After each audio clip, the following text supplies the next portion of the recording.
Yes, we are just waiting for Shubha and Jackie to join in. And once they're in, we'll invite.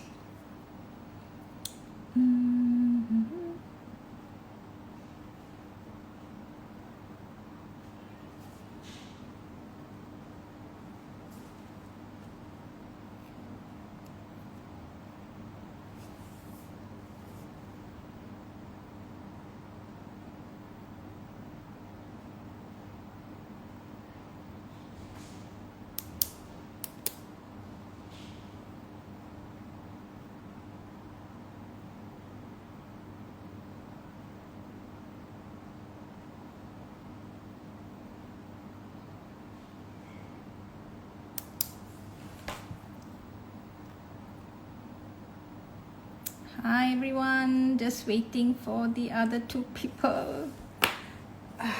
Figuring out Insta live. Okay. Hi Amalia, hi Harshana, hi Shanti.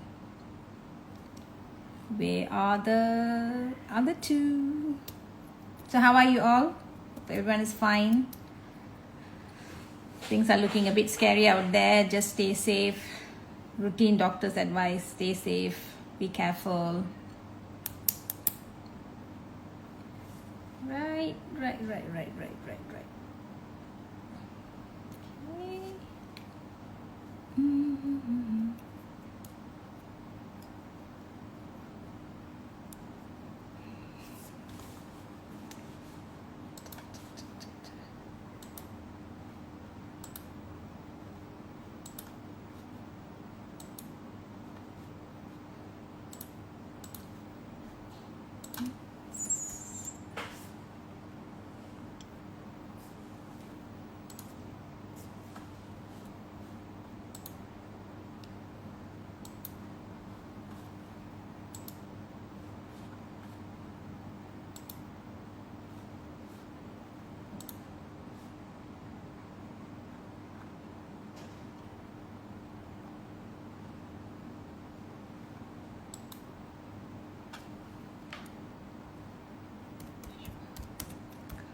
Hi everybody.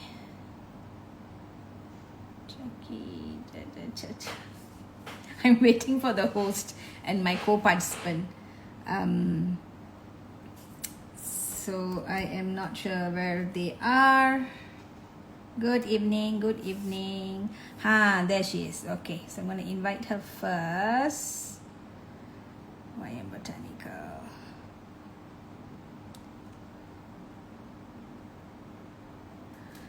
Okay. Right, Shubha, if you are listening, it says you need to upgrade your app for you to join in this. So you can't join because of your app is not updated. I don't know how to do that. So it's going to be a bit difficult. Because every time I send you an invite, it says Subha has to upgrade. Yep. YM Botanical HQ must upgrade the app in order to join. So yeah. Jackie, Love Life Society. Okay, Love Life Society is there. Okay.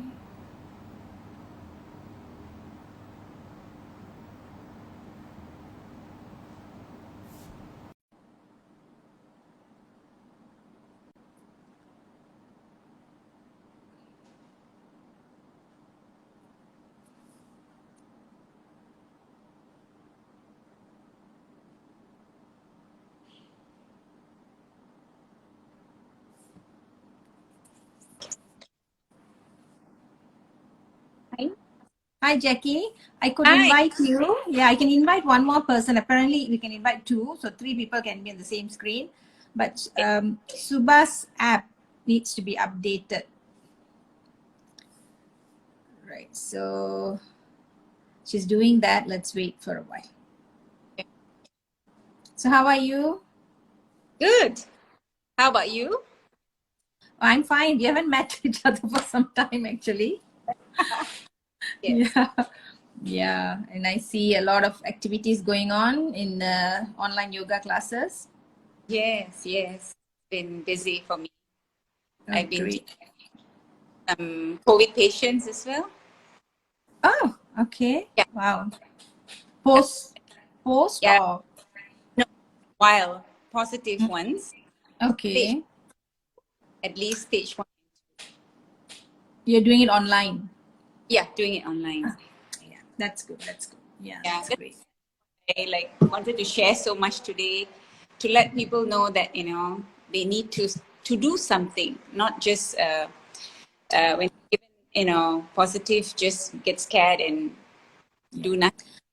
absolutely. First of all, the fear has to go, Yeah. right? You try your best not, I mean, to do the needed to prevent the infection. But once you get the infection, what kills is the fear. What's going to happen? What's going to happen? So, you know, you're right. And breathing exercises, strengthening your lungs. What else can be the best thing for COVID, isn't it? And I also want to tell people you don't wait for you to be positive to get better. You just have to start it right now. And all Yeah. the more reasons why they should start now. I have a list of reasons. That's why I was excited about tonight. So much to Mm, share. Huh? yeah. It's like a 1 day thing that's going to make your lungs get stronger. That's true. That's true. Might as well do it before you get the infection, then Right. struggle a bit tighter. I've invited Subai to do it. I hope she joins us soon.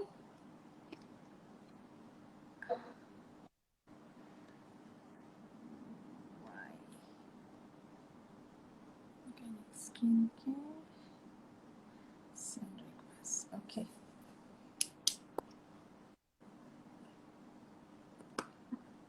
Right. Okay. So in the meantime, so the one of the important things. What is the what age range do you see mostly the COVID positives? Woman 50s. 50s. Yeah. So Yeah. this particular COVID Hi, patient, Jane. this Uh-huh. patient, she's actually sent us. She's actually sent us like a booklet of Oh. what she did, the story of how she went through this COVID, what are the Mm-hmm. remedies she did, and how much yoga to practice in a day, what to drink, what kind of herbs and spices. So it Mm-hmm. was I sent this the PDF file to almost all our students, and Okay. know, Mm-hmm. so very nice. They've gone back to basics actually. If you look at what she did, What um, did she do? the some kind of the ball, the herb ball. Mm-hmm. Somebody prepared a ball made from all the tulasi and karpavali and all basics, natural Mm. things. And then she went to Vicks vapor up, putting an inhalation. What you would exactly expect in a hospital, like you're giving them 4-hourly inhalation, nebulizer, and all that. They're doing it at home, and I think it's amazing. Yeah. Uh, the PDF, the tips that she shared was amazing. And then a night before she sleeps, she would take milk with turmeric in it, and that's good for anti-inflammation. Yeah. Yeah, and the breathing exercises, they really helped her a lot. So Hello. Finally, you made it. I'm we, so sorry we for were being the we weird. were running a live program without the host. I was like, oh, okay. I'm so sorry. I've been so primitive. See, I Okay. don't even know that I need to update my app. I've been working without even. Yeah, I'm I so didn't know. I sorry. didn't know either. I didn't know either. This is my first time in Instagram. I did one Okay. live in FB and I tried to put it in Instagram. All they could see was one of my hand and the other participant's hand, you know, because you couldn't catch the whole frame. So No, it's okay. There's always room for learning. Yes. yeah. Yes. Yeah. Okay, so can we wait for some more people to join? I think we had quite a few viewers just now, and I think because of the technical issues caused by Shubha, so No, it's not Shubha, everyone it's has been Instagram. watching. Yeah. Hi, Jackie. How are you? Good. Very good today. Okay. Let's introduce all these beautiful ladies here, including myself. Well, I'm Subhashini. I'm the certified formulator for skin, body, and hair care for YMB Botanicals. And with me today are another two amazing ladies. One is Dr. Mugil. Dr. Mugil is a physician.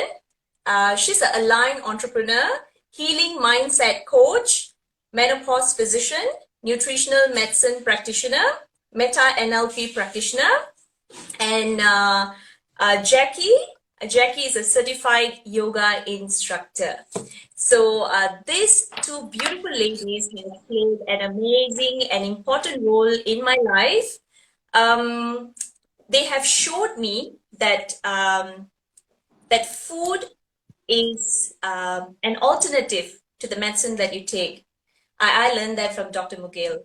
And I still remember what Dr. Mugil told me when I went to see her. Many years back, my son used to fall sick very often because he had rhinitis, and every other day he will be wheezing. And I was at the same time, I was going through a phase in my life, and that was actually, I would say it was disturbing. So I think it's the wipes. So that's exactly what Dr. Mugil told me. She said, Shubha, you got to heal yourself and then your son will heal. And she was very right. I took her advice. I still remember, doctor, I still remember your words. And it's been years now, but I followed what they told me. And here today I am. You know, everything is, things are going smooth. And I mean, of course, there are ups and downs, but yeah. And there goes Jackie. Jackie has played an amazing role in my life, me and my son. She is a person we go to for everything, and you just have to ask her for anything, and there's never a no for an answer with Jackie.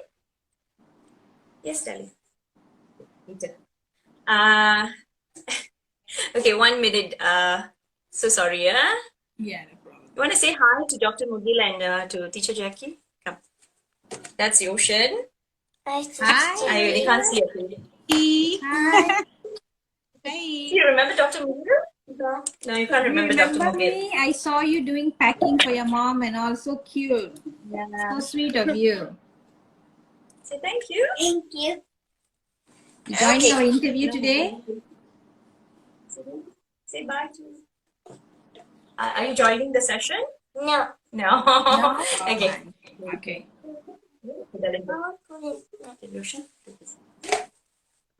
Sorry. So Jackie is one person that we go to for everything, and there is never a no for an answer. So you just have to tell her that, okay, this is the problem that I have, Jackie. I've got knee pain, I'm having backache, and she'll give you all kinds of remedies, natural remedies. And that is the thing about Dr. Mugil as well, because as I've mentioned earlier about her qualification and her certification, she's actually a nutritional medicine practitioner, and she always find natural sources to heal people. So, and that's why we are all here today to share about the well-being during this pandemic, because every one of us are going through our own anxiety or some difficulties during this phase. So these two ladies are going to help all of us on how to manage stress, anxiety, how food can be used to actually calm your mind, how can yoga be helpful during this time. So now with the pandemic period, there is no You don't have to go to Jackie's place to do yoga, but she's actually conducting online classes. And practicing yoga with Jackie is very beautiful. She does it very gracefully. It's always beautiful to just watch her doing her practice because the love that she has for the art.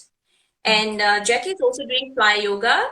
She's also doing chair yoga. I'm not sure if you guys have actually heard about chair yoga. Chair yoga is for those who, they can't get on the mat.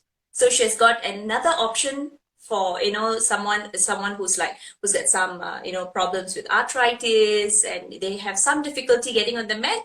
So she has another option with chair yoga.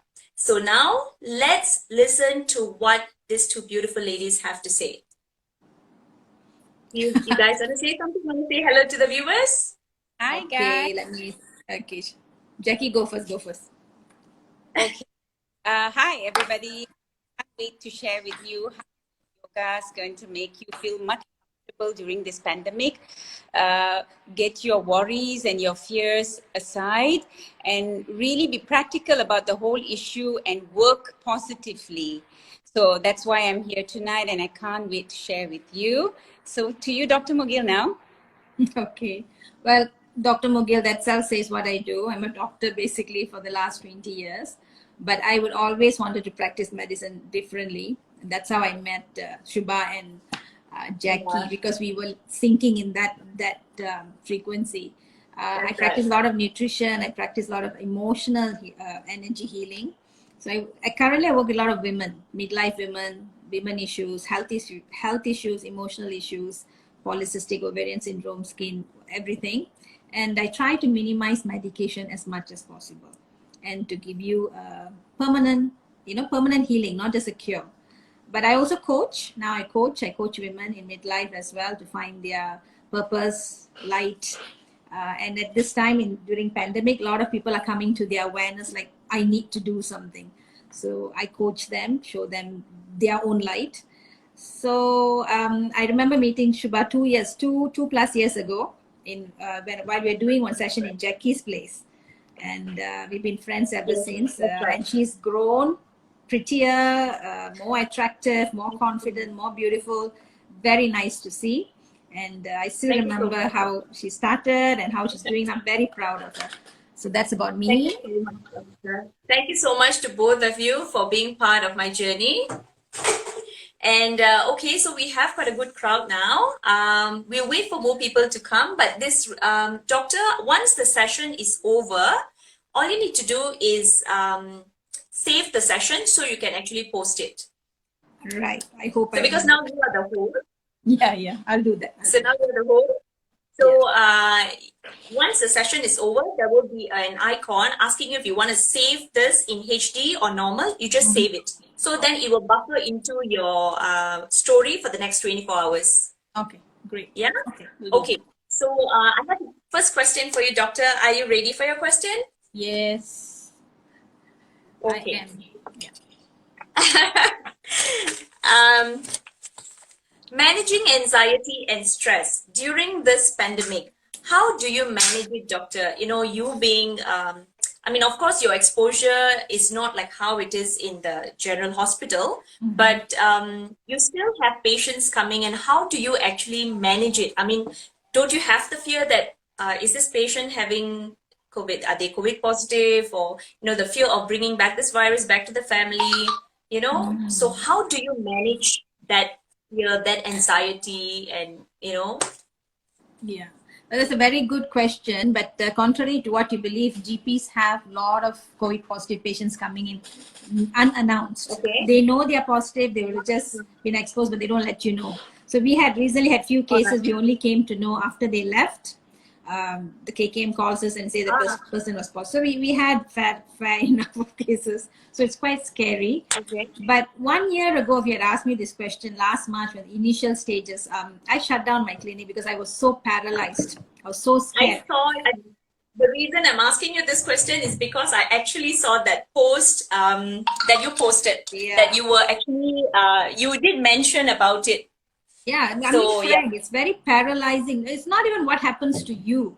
It's like what happens to your family because of you, Yes, or I when you have understand. to be admitted, or your children fall sick and they have to be admitted. All that thing was so scary, literally paralyzed. I shut down my clinic for 15 days because I knew I had to handle this. So I had to sit Okay. down and look at what is the fear, work with the fear. And what I realized is the fear is what kills you, right? The fear of, oh Exactly. my God, oh my God, oh my God. So what can I do to prevent me from getting there? What all I can do? So proper SOP, wait for the vaccination, wash your hands properly, come back, immediately have a bath. So when once you're actively doing something, and then leave everything else to God. Seriously, surrender to God. At this point of time, there's nothing much we can do except do what we can and That's right. surrender to God. Stop working your mind. So I stopped focusing on that. I just stopped the whole thing about what worst scenario can happen. Every day I'll just say, I'm going to do this, I'm going to do this, I'm going to do this. So every night before going to sleep, thank God nothing happened. Every morning I wake up, I say, thank you, God, for this day. So this is the practice for the last 1 year or so. Now, I don't have the fear. When I see the numbers and I stop looking at the numbers, I stop listening to That's right. news, I shut off all the WhatsApp, all these crazy people with all the ideas. I That's said, right.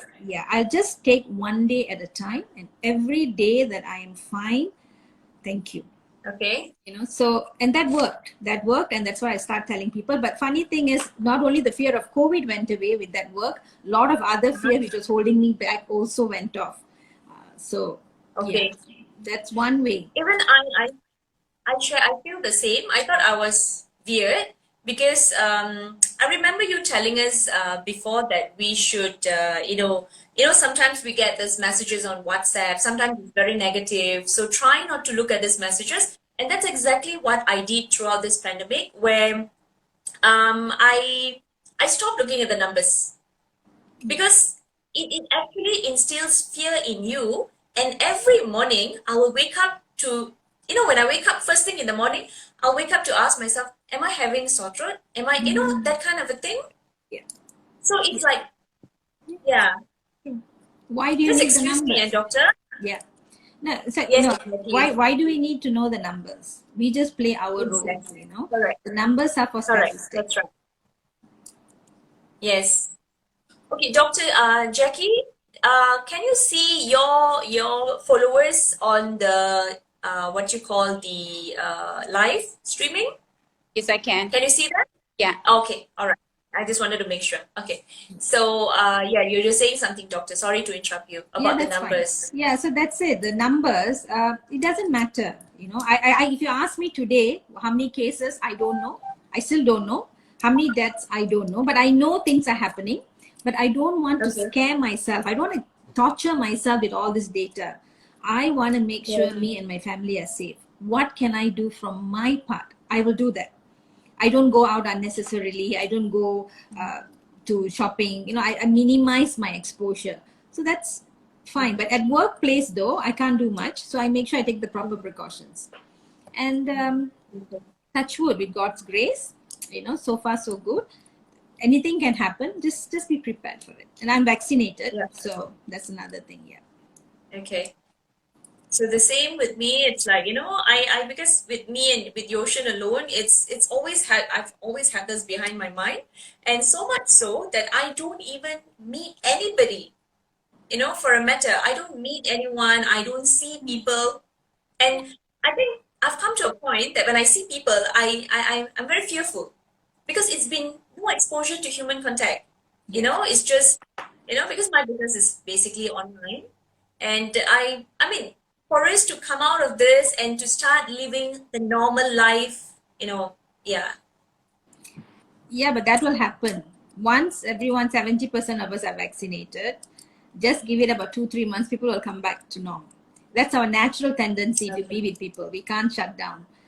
At the moment, we're just doing yeah, it that's because, right. yeah. So do this now, we can celebrate later. And all these weddings and functions can Right. wait. Yeah. Yes.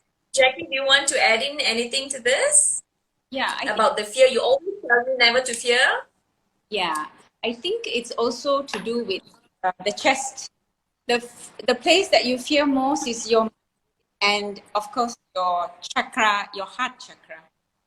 So the yogic, when it comes to the yogic context, the principle is very easy. Okay. Heat destroys diseases. Jackie, I'm so sorry to interrupt you. Yeah. But I know you're a very soft-spoken person, but you gotta speak a bit louder. Okay. It's very soft. Okay. As I told you, fear, it registers in our mind and in our hearts. And okay, so mind, everything what Dr. Mogil told covers it. Okay. Now, when you come to another portion where is heart, you can try your best to get out of it, but somehow I feel that the chakra, the heart chakra, needs to be activated. And I've tried with the people that I've been working with, and heart openings, chest openings really matter a lot to sort of like keep this anahata chakra open. So you don't have so much, and it really helps. Okay, so the poses that I recommend, okay, chest openings, very, very, very easy back bends. Just lying down on the ground, putting something elevating the back of your body, and just opening this chest really can get you back to your senses. Think differently, surrendering, acceptance. Then you start to accept what is happening, and then you surrender, and then you work with the intelligence of your mind to wanting to work and open up this body. So for me, it works like that. The pose So is there any back bend? Sorry. Is there any back bend that you would suggest to our audience? Just sitting on your chair like this. Just sitting on your chair. Okay. Very simple chair like mine. Can you see me? Can. Perfect. Yeah. Perfect, yeah. Sit at the very edge of your chair, okay? And reach your hands to the furthest part of the chair that you can reach. Open your legs big. Pull yourself forward. Sit your bum nicely and push your bum backwards. So immediately you see, no matter even if you're not flexible, because of the assistance of the chair, you can immediately open up the chair. Okay. Up and breathe. Just and exhale. Inhale through your nose. Exhale. Start breathing with your nose. Change the method. Most of us don't even know which. Either we are breathing through our mouth or nose or both. So if you make that change, immediately your fear would be much less. As soon as you will only understand this when you are a yoga practitioner. Okay? Teaching more people, only joining me online. Of course, I mustn't deny there are one or two that passed away. But they were really very ill already. We tried our best, but they couldn't. But the first phase, second phase, this is exactly, and many more courses that I'm teaching, yes, and it's really working. It really, when they first come, so much of fear. They actually tell you, I've been hearing my friends call and tell me that, after the COVID also, you will have to be careful. You might just die one day. People say kind of things, and it really makes the patient very afraid. And Jackie? Yeah. Excuse me, Jackie? We can't really hear you clearly.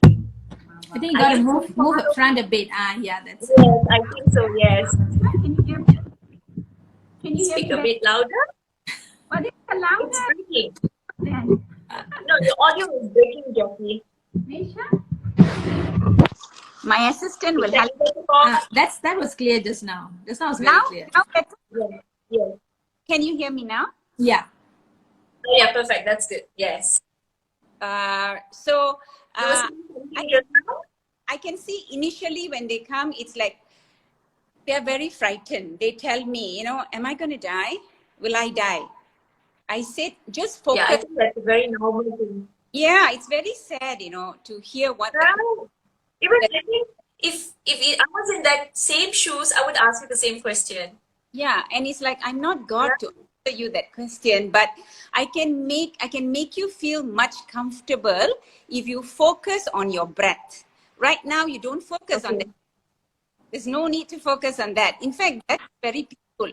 Now, how you're going to breathe is the most important at this stage. So when I Okay. start teaching them the positions, then they forget altogether about death and they start focusing on wanting to get better.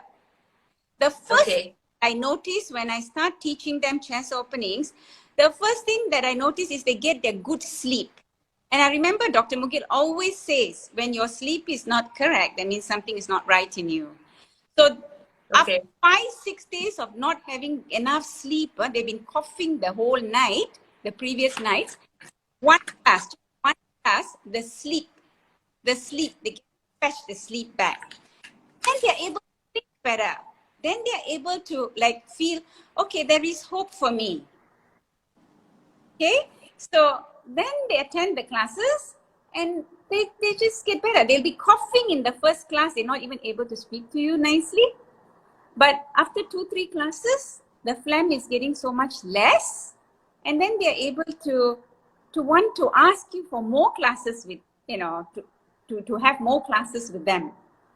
And I'll tell you something. Family members need to be very, very supportive at this time. Okay?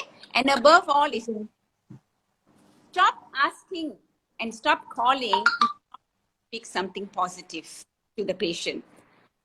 Don't call every day and ask, how are you? How are you? Are you getting better? No. I think all we need to do is lay back, give privacy, send them food, you know. What they need is they cannot get up and they can't cook. So I know of so many relatives sending food. Send food which is like nutritious. If you want to help, send that kind of nutritious food, a balanced meal. Don't send them stuff, sugar, a lot of sugar, a lot of carbs. Send them a very balanced meal and hot, warm, because you know that warm is going to help to bring out more phlegm. So this is all the kind of things that I've been seeing that we can help these patients with. Okay. Yeah. Yeah. Thank you, Jackie, for so much of your sharing. Helping, someone who is in need at, with this pandemic, and if they know they have contracted this COVID positive, and you still, to be strong with knowing that you have that, COVID, it's a big thing, and for you to help them to go through, to bridge that and to get them healthy again, that's something I think, it's a big thing. You are really helping. It needs a lot of strength to do that. So yeah. Yeah. So maybe perhaps later, you can actually share with us some stories of how you have healed some of your patients, and what are the methods you have actually helped them with. Probably later you can share with us. Sure. Yes. Yes. Yes. Okay. Thank you, Jackie. Thank you, Dr. Mugil, for both of you sharing on my first question. So now, Jack, it's for you. This is a very this question is something that I really always something that I like to practice in my own journey, because I've learned it from you about how yoga and eating healthy maintains a healthy mental state. So we know that mental state is like, we have a lot of mental states like anxiety, depression, and etc., etc. So how can food and yoga actually help to have a healthy mental state? And during this pandemic period, everyone is going through some kind of stress. Parents are stressful because the kids are at home 24/7. There's no outdoor activities. Kids are also very depressed because they don't get to go outside, play. So how does it apply to both kids and to adults? Okay. When it comes to food, I've asked the people who got sick, okay, Okay. I've asked them, how was your lifestyle before this? Many of them, 80% of them did not practice a very good lifestyle, all right? Okay. Especially when it comes to food. Food is something what you eat today. In 10 years from now, you're going to see the result of how you are, or 5 years from now. Okay? It's not now you eat, tomorrow you can see. No, it takes a while for your body to absorb the nutrients and to get stronger, all right? To rejuvenate and get you better. So yoga is a balance of physical, mental, and emotional, right? Like that only is your food. You need to balance it. You need to have your meals regularly. You cannot miss your meals. You have to be balanced. You have to have your protein, your carbohydrate, your oil, your vegetables, your antioxidants. It has to be there in a balance. So many people, I find that they don't even understand that they need to be taking good oil. You know, when you talk to them, how much are you eating Yes. vegetables? They are not even eating any vegetables. And children are meat and rice or fish and rice. Why? No, my children don't like. So I feel children themselves, they need from small to get into the kitchen, to shop. Of course, at this time you can't, but they need to be very concerned about what they are eating. Not only give that job to mommy, then only they will know the importance of eating. Eating is a joyful occasion for me. I enjoy my food. I love to eat. So how to balance that food is a skill that you need to acquire over time and repetition. Just like the yoga practice is a repetition of the poses that make you better. Here is a repetition of cooking and being interested in yourself. If you're interested in yourself, you will make effort to cook and eat correctly and find out more about how you're going to improve your health. Isn't it? Which I see Yes. people are giving least preference. They are leaving it to people who they don't know. They don't know, and they are meal people who prepare their meals for them. How can that be? When it comes to our car, we are so careful about which oil we are putting for our car to work, right? So why aren't we like this with food? That's why I said we need to start from very young. We need to take interest in ourselves. And you know, people like Dr. Mogil, people like me, people like Shobha are here to help you. All you need to do is to start asking for help. What you give your body is how you are going to enjoy the rest of your life. And if you feel, most of you will feel, yo, I've done so wrong. I've not done my practice. I've not joined anything. It's too late for me. What if I get sick? Don't. Never a late day. Your body has got this, what shall I say, magic. Okay? The more you give it, the more it'll give you back. And any day is a good day to start, to be interested in yourself. Not on anybody else, first on yourself. You. Still, if you can do that, you can strike any balance in life. Most people are not interested in themselves. That's why Yes, you that's go very true. balance. So for me, I am a selfish person when it comes to taking care of myself first before I can give anybody else. Because I've given so much to myself, that's why, Shobha, I'm able to give to others. Yes, true. My True. I've learned it from you, Jackie, how, when I share, my meal preparation, sometimes I post pictures of my food, my clients actually get inspired. And today I feel so honored that I'm able to actually introduce you and Dr. Mugil, because that's where I learned it from. How Dr. Mugil, in your session, remember, where she taught us about which oil to use. I still use ghee and coconut oil after I spoke to her, and I still practice that till today. Yeah. So yeah, I'm so honored that, so most of the time, all my clients, they're only looking at me. Okay, Shubha is doing this, but they don't know who was behind, how she changed. Yeah, so it's such a great honor to have all three of us on the screen today. Yeah. Yes. Yeah. So Jackie, would you probably suggest one or two meal preparation for breakfast? How would you suggest, or even Dr. Mugil, if both of you can just share with us, what would be, an ideal meal, a healthy meal, and then what is the cutoff time that, for dinner? Because I remember, Jackie, when I used to have very bad gut and very bad gastritis before, you did advise me, and I couldn't sleep in the night. So you told me, you asked me what are the food that I was actually taking before I go to bed. And I had this addiction to tea, masala tea, and you told me stop that. And I actually analyzed when I was not taking the masala tea or any other beverage before 6, it was okay. I could sleep.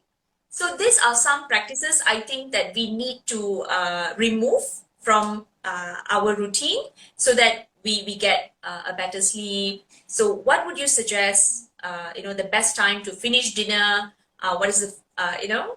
Okay, during this pandemic season, number one that should come to your mind, real food. Natural food, real food, because that's what your body needs. For those who haven't got COVID, to increase your immune system. For those who have got COVID already, to work the immune system even better. All right? So definitely it's unprocessed food. Get hold of live, real food. I start my day getting into the garden, okay, and plucking my tulasi. The first thing, the holy basil gets into my mouth first. Okay, I haven't even brushed my teeth, okay? So the holy basil, I'm a Catholic, but I have so much of respect and so much. Some Catholicism in you. Okay, so and the next leaf is Karpavali leaf. I'll chew onto 2 or 3 of that. Okay, next I'm heading to the Vettala. Okay, I look as modern, but look at what I'm eating, because I know, We are still in the all primitive this stuff stage. is great. Yeah, then I'm going to my kandung leaves and pluck the very, very raw ones, the new shoots. Oh my God, riches in vitamin C. No need to take What medication. leaf is that again, Jackie? Okay, I start off with the tulasi, the holy basil. Then Okay. the after the vegetable. And new shoots of the kandundong leaf, kandundong tree, the kandundong Okay. All right. amra, that leaves I chew onto it. After that, Okay. I go and everything, and then I have a warm cup, and make sure you sit down and eat, sit down and drink. For those COVID patients who are positive, I always tell them, you please sit down, because air traps, and they feel when the air trap is like they can't breathe. So please, in future, all what you are drinking, sit down and drink. We don't want to have air traps. Okay? Sit down and enjoy. You always tell that in all the yoga lessons, and we are always in a rush, when we wake up. We want to do this, we want to do that. And yeah. So I sit in my garden and I have a cup of warm water. Sometimes I just squeeze some lemon water with a pinch of salt, and I'm enjoying and sipping.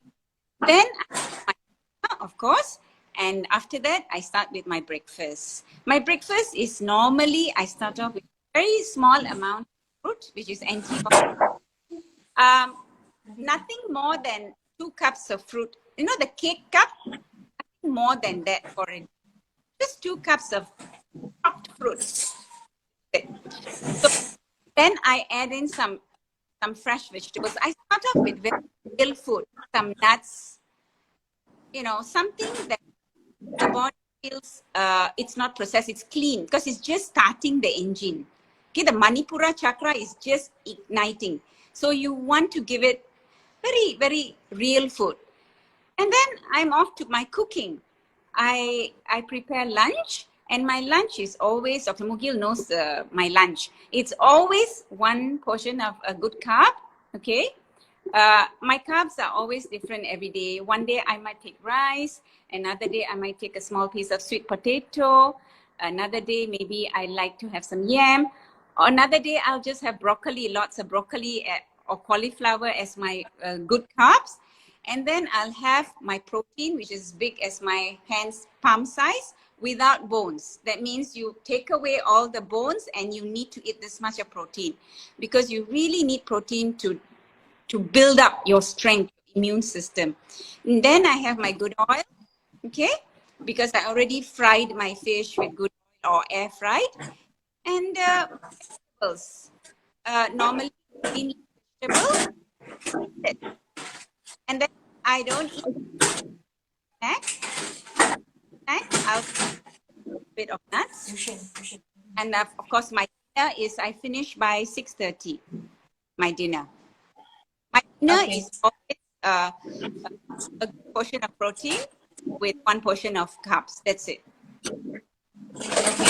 You were mentioning good oils. So what are the good oils that you are mentioning here? I take avocado. Okay. Avocado oil. Okay. No, I eat the avocado. Not much. I see. Okay. Like, All right. depends. If let's say it has that day I have too much of fried stuff or anything, then I'm not going to eat avocado. It is, you have to learn to. You can't one day.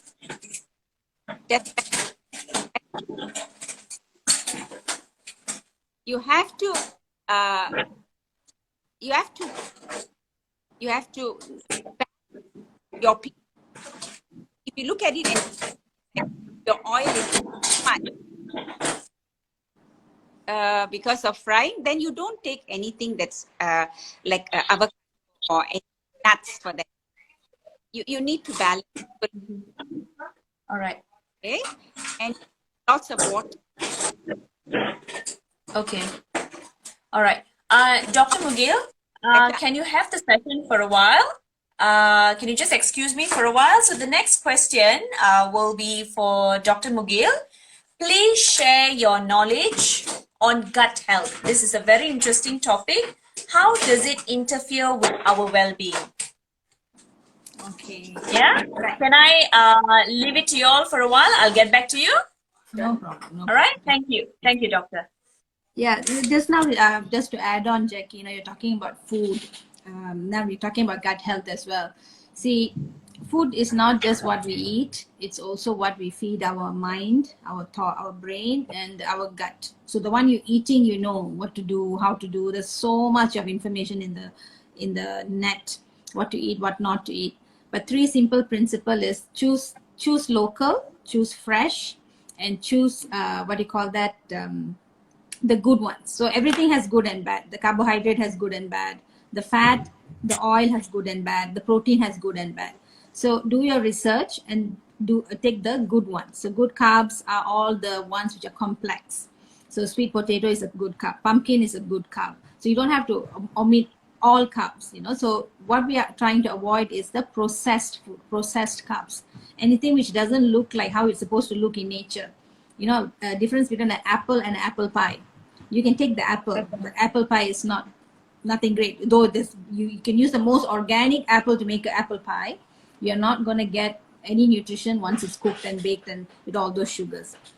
So try to cut down on this processed food. I know at the current timing, things are very difficult to get food, to do marketing, to buy fresh food. So in this time, if you have to eat some unhealthy food, bless it and eat.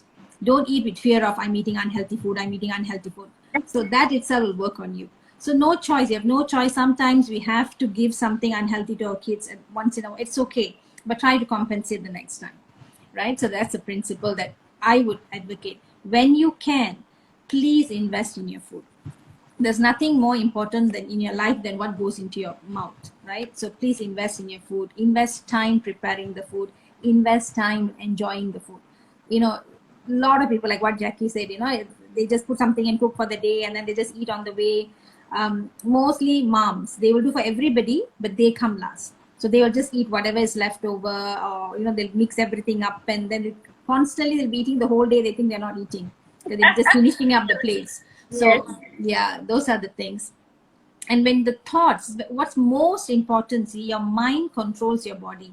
Even if you want to, you can't control how much you breathe, how frequently you breathe. You can control the depth. Once you're aware of it, you can control. But how often you're breathing, how your heart is beating, it's not what you can control. But you can work with the mind. So you have to have a strong mind. You have to feed your mind with positivity.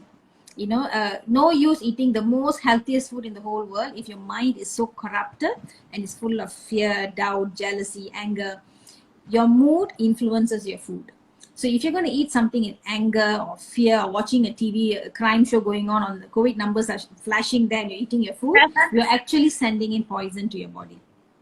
So you have to be aware. Eating, like what Jackie said, is a ritual. People used to have it as a ritual. Cooking, preparing, shopping, buying, cutting, and then eventually getting it blessed by the spirits before we eat. All that, there's a reason. We can't do all that now, but the least we can do is sit down and enjoy a meal. Focus on the meal alone, not with a book, not with your handphone, and not with listening to some news, not even listening to songs. Songs are good, but not even that. Just focus on the food and what is trying to give you. So when you're eating anything, try to look at the chain of things which happen. Where did the food come from? If you're eating an avocado, think about the farmer who planted it, how much love he must have had, how he brought it out, and how those shipping and polishing and coming to you. All these people, bless them, bless the food that goes into your body, whatever it is. So if you can learn to bless it, even junk can become nutritious. The body is so magical. Our body is so magical, it'll never do anything to harm us.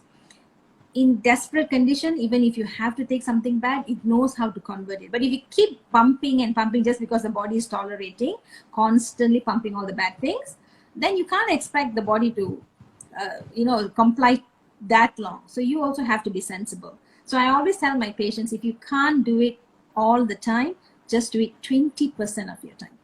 20%. So like in 1 week, if you can eat healthy for 2 days, start off with clean eating for 2 days, you will feel so good that you want to do it more.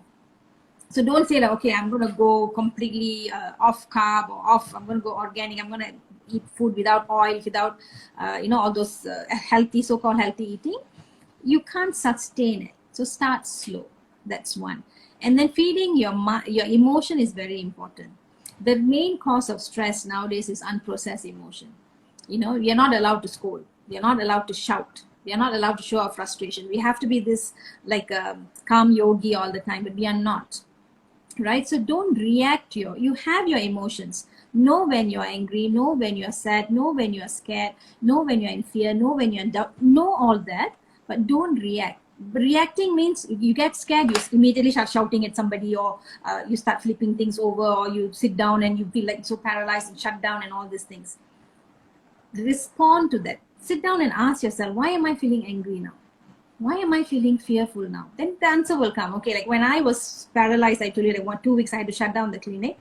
I did it because I need to process the emotion. I don't want to pretend to be very courageous and bold and say I'm going to go. No, I needed to understand why. And as I looked inside, the biggest fear was leaving my kids, losing them this way or that way. So then I had to sit down, okay, what can I do to get this fear away? What can I do? I had to talk to myself. And that's the whole healing that it needed. And at that time, like I said, it was not only the fear of COVID that went away, a lot of other fears. My fears of talking, my fears. If you see, I only came out into social media after that. I really came out with my opinions, this thing. So before that, I was doing it very quietly, silently. I still had my doubts and all those things. So every emotion that you're having is trying to heal you of something. Don't shut it. So when you feeding food is not only for your mouth and your stomach, it's also for your mind. The positive thoughts. Positive thoughts doesn't mean don't think negative at all. Be aware when the negative thought comes, and then still choose to have the positive thought. So mind, body, emotion. And how yoga helps basically is it aligns these three. And even if you can't do yoga, you don't have time, you haven't have the mood to start yet or whatever, you can start with deep breathing. Breathing is the fundamental for everything. What we want to do is stimulate your parasympathetic system. We are all currently, the foot is on the accelerator pedal of sympathetic. Sympathetic is like, I'm going to get hit something's going to attack me, I'm being alert, right? Basically, we don't have anything like that. Those days, our grandparents, I mean, our ancestors walking in the jungle, the tiger might jump on them. So they have to be alert. We don't have any tigers coming from anywhere. It's all in our mind. So what we need to do is breathing. So whenever you feel any emotion, just sit down for a while. Take 3 deep breaths. Just sit down. Don't do anything. Take 3 deep breaths. Let the parasympathetic system take over. And once the parasympathetic system takes over, you can think more rational, and your heartbeat will slow down, your palpitations will come down, your reflux will come down. Then you're much calmer to react. So coming to the gut health, so your gut is very, very important, because food is actually where the outer universe connects with the inner universe. So whatever you eat, what you're doing is you're taking the love from the outer universe and you're giving it to your inner universe. So what you choose to eat is important. If you eat something more closer to nature, like what Jackie said, vegetables, plants, plant-based, fruits, what food that looks more natural, you're actually sending the concentrated form of universal love to yourself. Love is all you need. Love is the only nutrition you need, right? If you don't do that, if you start eating processed food where everything is ripped off, you're just eating something like, you're just eating the, the remnant, processed food, they rip off all the vitamins. What you're eating, even if it's fortified, I say we are adding B12, we are adding zinc, it's useless. Body doesn't know how to absorb that. So even your fortified milk, they're adding in vitamin D. That vitamin D actually removes calcium from your body. It doesn't add calcium. It removes calcium. So all those people who think I'm drinking milk and I'm getting all the calcium and vitamin D, please reconsider, right? It's working in the opposite direction. So your digestive system is influenced not just by what you eat, not just by the food, it's also influenced by your mood. If you're forever stressed, forever angry, forever worried, living in the past, regretful, living in the future, anxiety, this too, your digestive system will start collapsing. And once digestive system start collapsing, the feel-good hormones, the serotonin mainly, which calms you down, makes you happy, feel like you're in a meditative state, that's 95% comes from the gut lining. So when your gut is not healthy, you can't be happy. Now, when you're not happy, you choose the wrong food, you choose the wrong thoughts. It's just a cycle.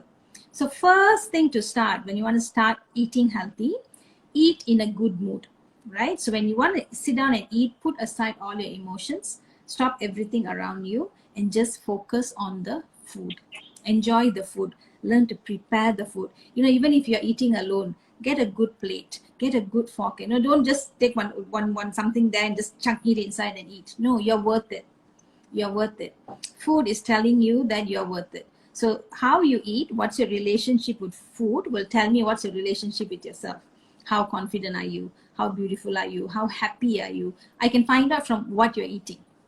If you say, I got no time to eat, doctor, I just grab something, you consider yourself not important. And believe me, everyone around you will be treating you just like that.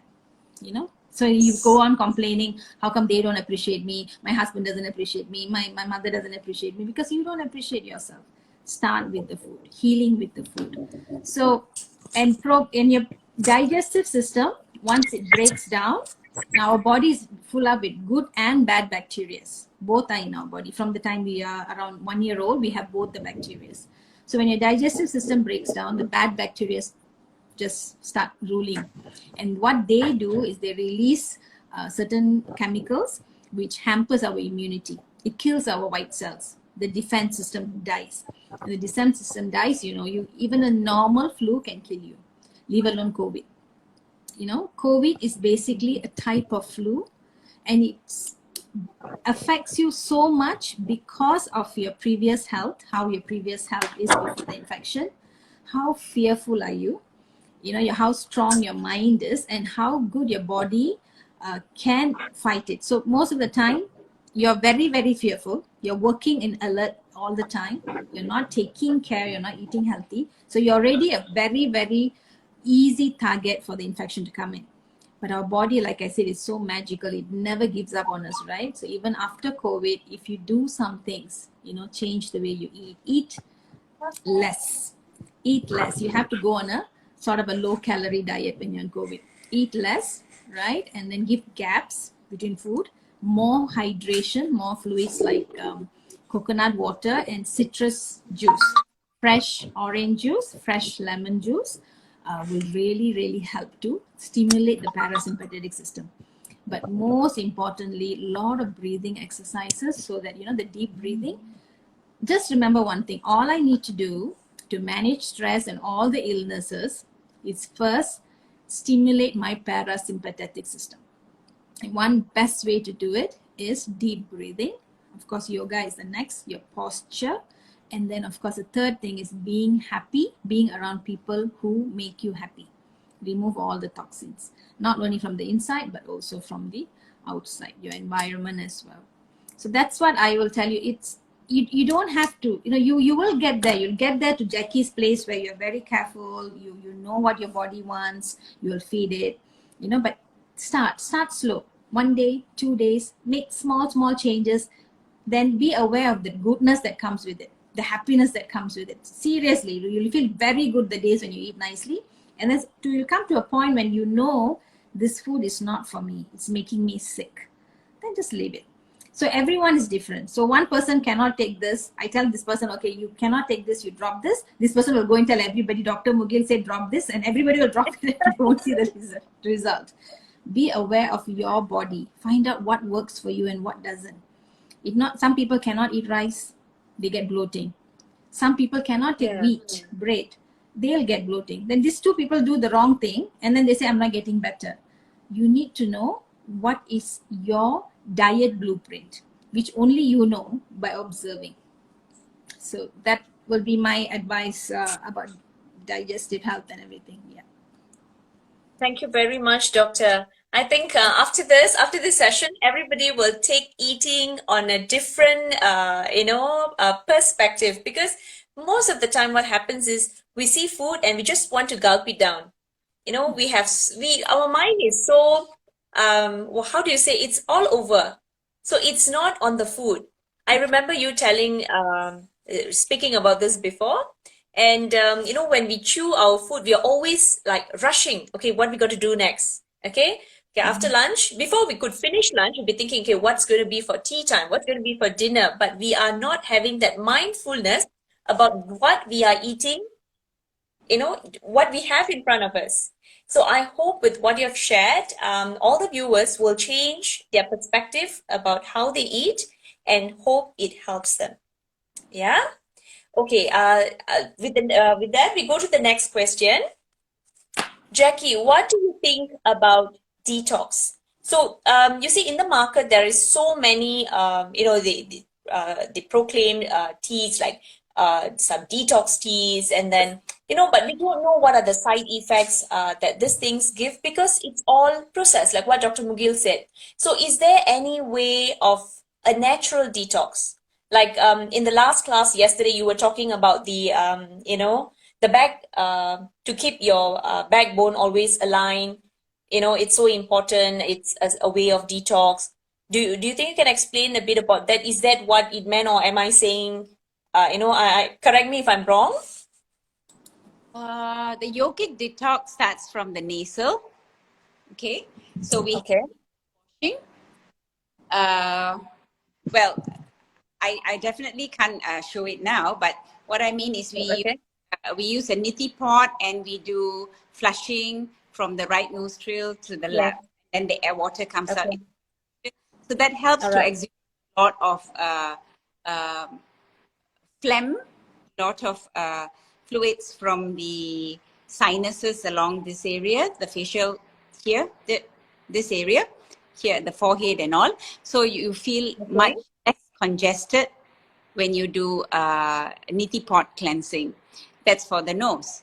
And then you have stomach cleansing, where you're supposed to use an amount of salt water and then vomit it out. So all this cannot be done on a daily basis. They have their time. The neti wash, the nose one, you can do on a daily basis, but not for the stomach. And it's got contraindications, like people with gastritis, people with hernia, people with high blood pressure and all cannot take that stress. So we also have the colon cleansing, detox colon cleansing. Now, to be able to do the colon cleansing, you need to drink a lot, like 2 liters of lightly salted warm water, 500 mLs at every interval of 5 different poses. You do 5 different poses, then you gulp 500 mLs of water, and then you repeat that until your 2 liters of water is finished. And then you see that you're going to pass out a lot. And that's how you clean the colon. And that's only to be Okay, done. that's very interesting. Very interesting, yes. And then I have something called Nauli, where we get up in the morning and you're supposed to do churning of the stomach and the intestine. Okay. It's a movement. It's a movement that you do with breath and with the churning of your stomach. So these are all to be learned when you come to a certain level, because you need to have learned the asanas, the postures, as well as you need to be able to do the breathing. So that's yogic detoxification. But if you're initially a new practitioner and you want to detoxify, you can do asanas that just sitting on the chair. I'll just show you one now. Okay, sure. Help. Okay. What you need to do is, okay,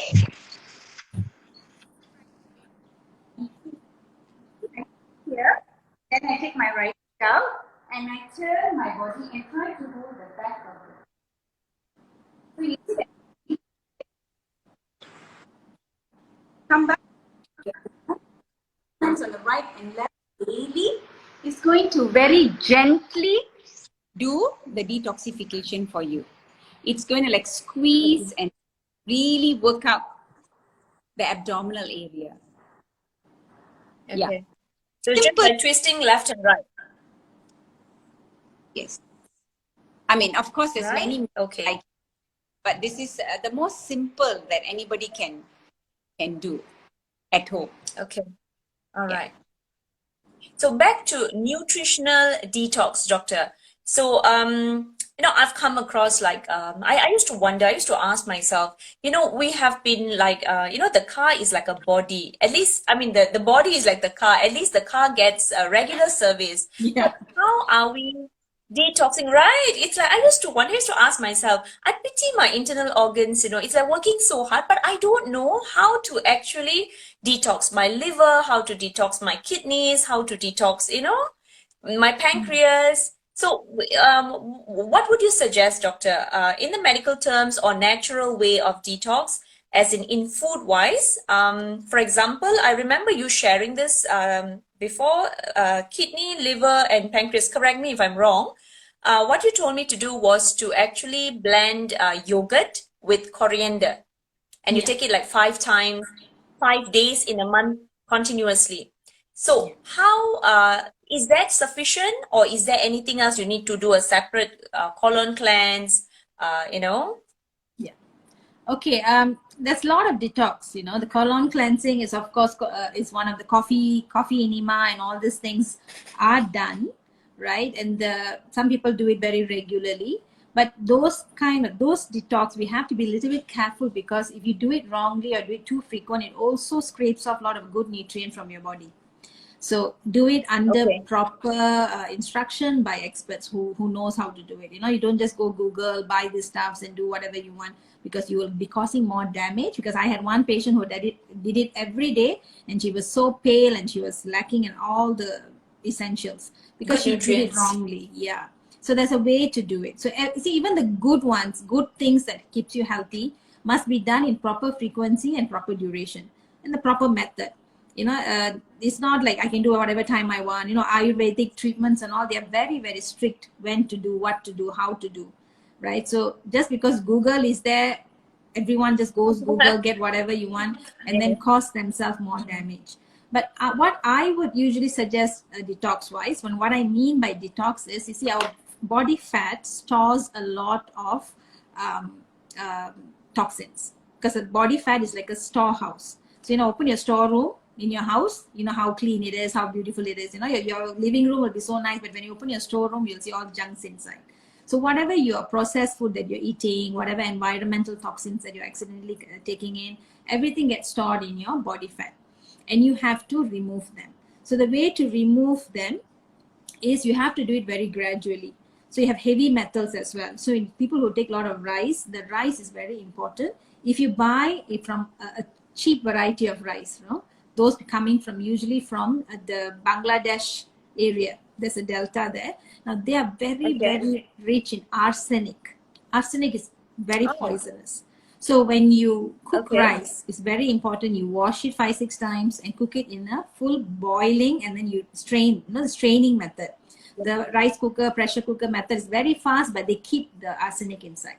So this arsenic will go Okay. in, and then your body will start accumulating in your fat. Mercury comes from fish, a lot of processed food, lead, a lot of this kind of things in your body. So when you say detox, what you're doing is your body naturally detoxes, but we are throwing in so Okay. much, right? Like in a sink, there's a filter. So when you're washing stuff, the filter will catch all the food stuffs and the water will go through.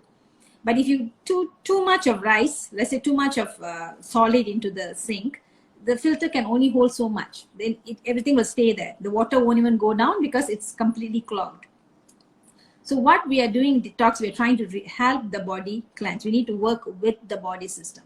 The first and the most normal detox is a good sleep between 11 to 3 o'clock, because our body switches on its detox at 11 to 3. So if you don't get sleep at 11 to 3, your body doesn't do overtime. It doesn't say, okay, not like your mother, it'll wait for you in the morning for you to get up whatever time. No, it will only do 11 to 3. And if you don't sleep at 11 to 3, it doesn't. That's why your cholesterol goes up, because cholesterol is body fat. It's meant to remove toxin. So the body wants to remove toxin, it produces, but then the cholesterol don't know what to do, it stays. Right? So 11 to 3 is the time you must be in bed. So all those people who do night out and all, you will face the consequences sometime. But shift workers, what can they do, right? So we help them out in that. The second detox is lots of water. There's nothing like water, right? Good water is very important. The third one, like you say, it's not yogurt, it's the buttermilk, more, Okay.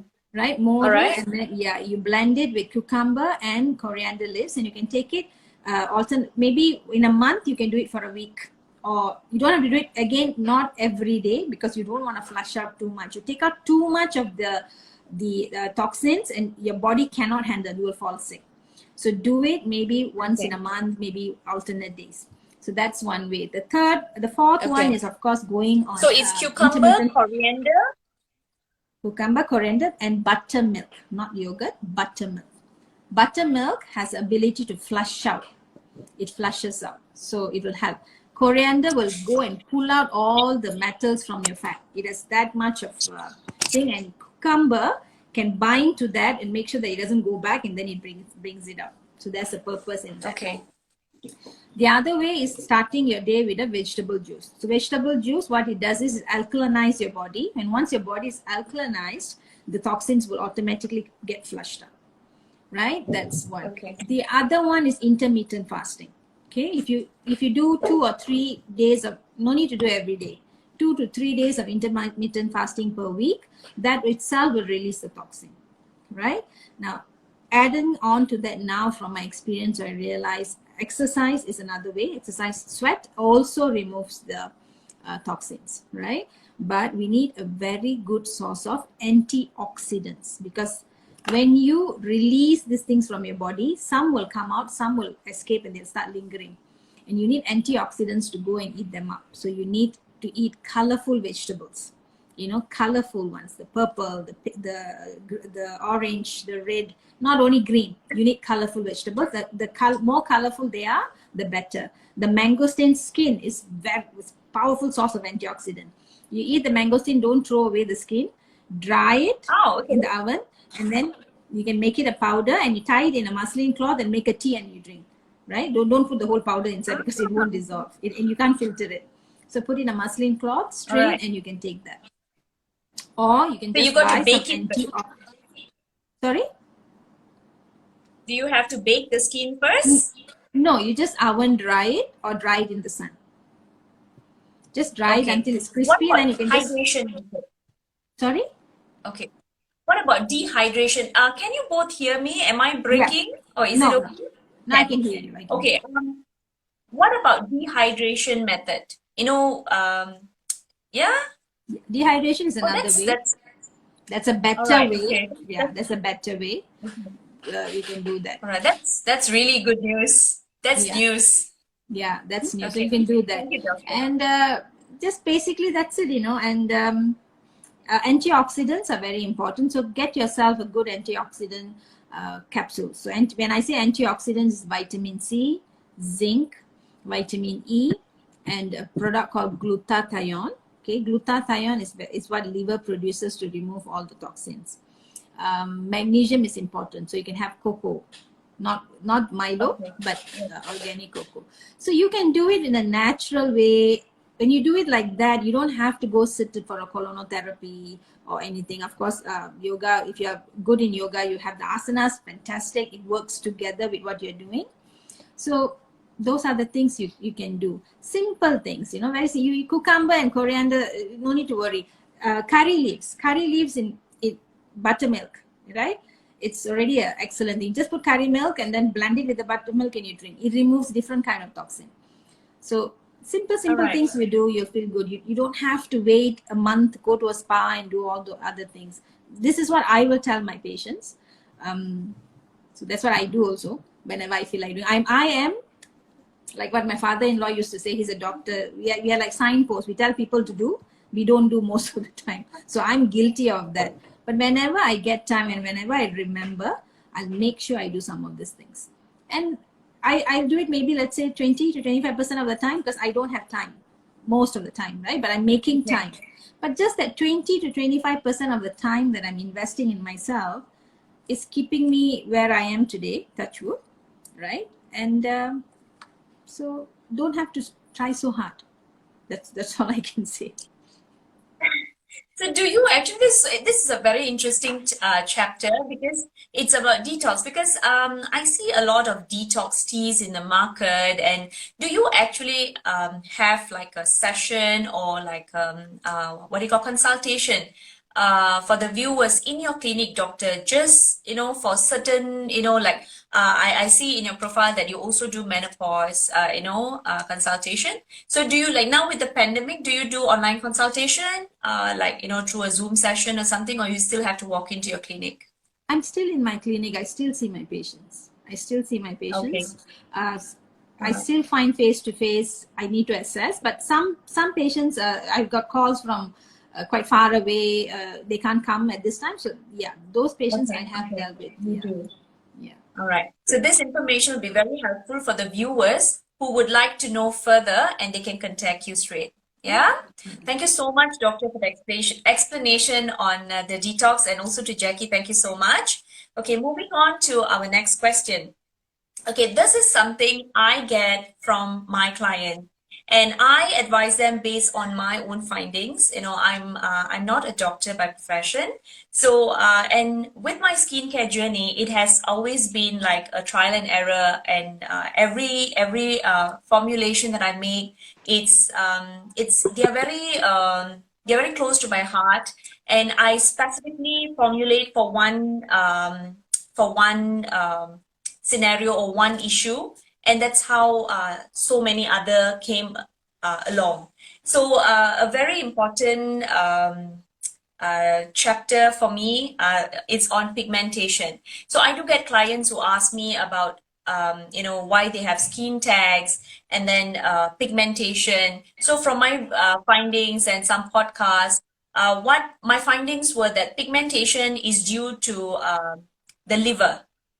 So would you share with us about this? Why is pigmentation appearing with aging factor, or is it due to excessive sun exposure and then the skin tags? Because the customers who has pigmentation, when you have that pigmentation patch, and it really pulls down their spirit, and it is something that I wish I could help. Of course, the products are helping, but I want to know what is the root cause. So I wish I could help them further. Yeah. So So can you So please do that, doctor? shall I go ahead, Jackie, or you want to say Yeah, something? Okay. no, that So, question is for you, doctor. oh, okay, for me. All right. So pigmentation, there's Yeah, I'll lots of probably kinds ask of Jackie's opinion later. lots of pigmentations, right? So basically, we call it melasma, most of them, which you see Yes.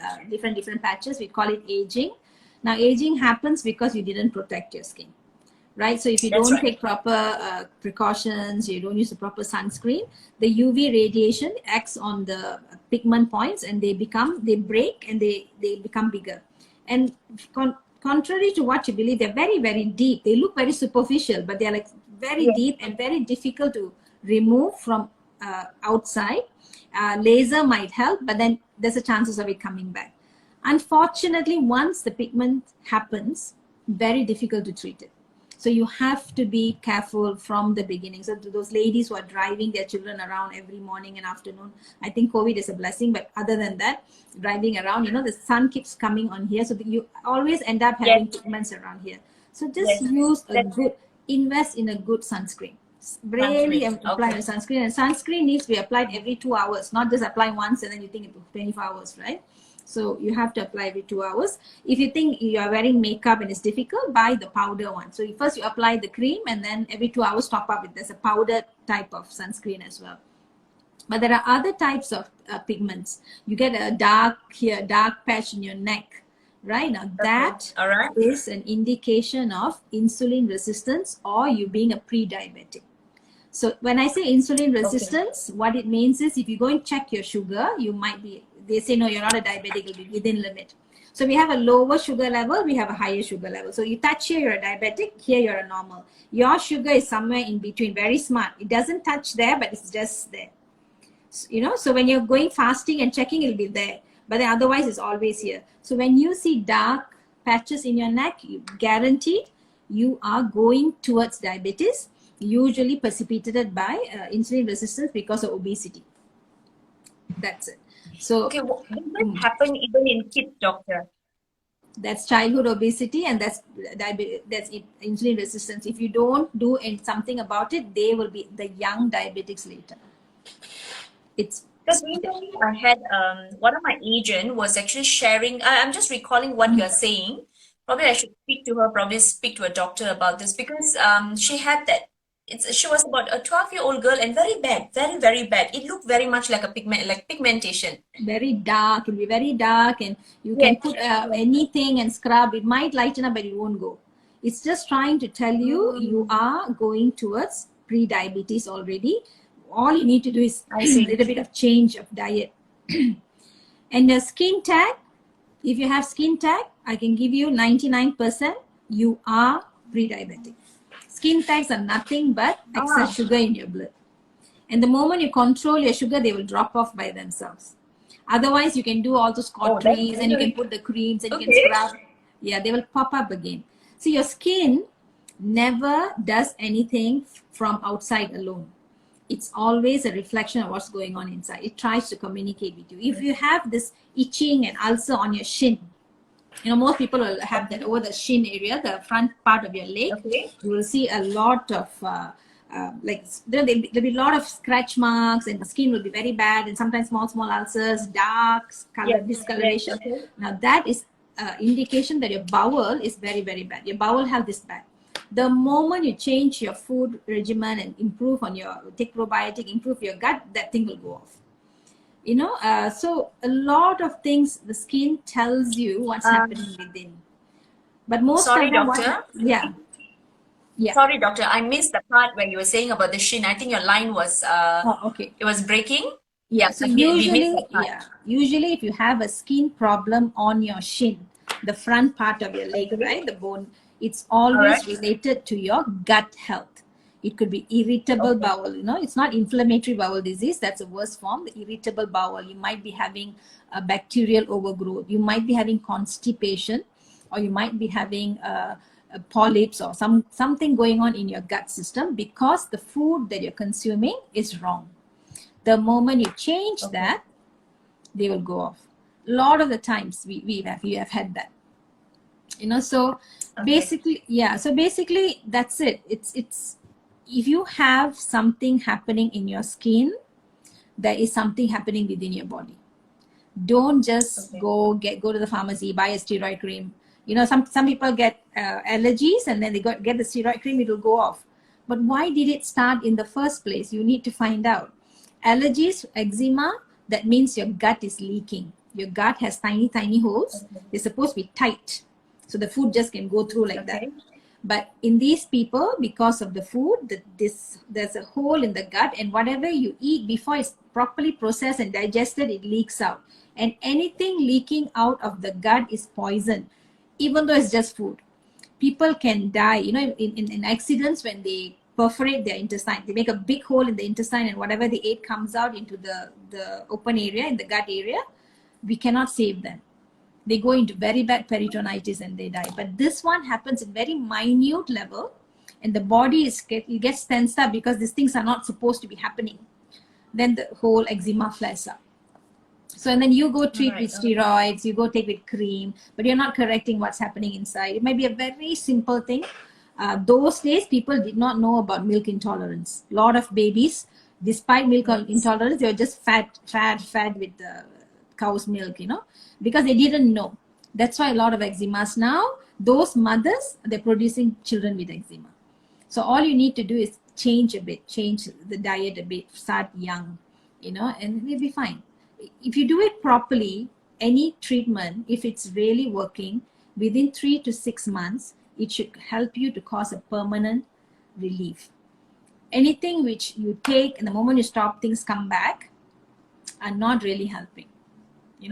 But then when you go nutritional way, it's difficult because you have to do more work than me. I just tell you, you do. But when you go the traditional way, the traditional doctors way, very easy. We give you the medicine which will keep everything quiet. You don't need to do anything. I just give you the medicine, but I'm not helping. I'm not helping in any way, and I don't like that. Yeah. So are you trying to, because I do have a lot of clients where kids, especially, doctor, you're right, where they have eczema. So are you saying that cut off the, are you saying that the reason is because of the cow's milk?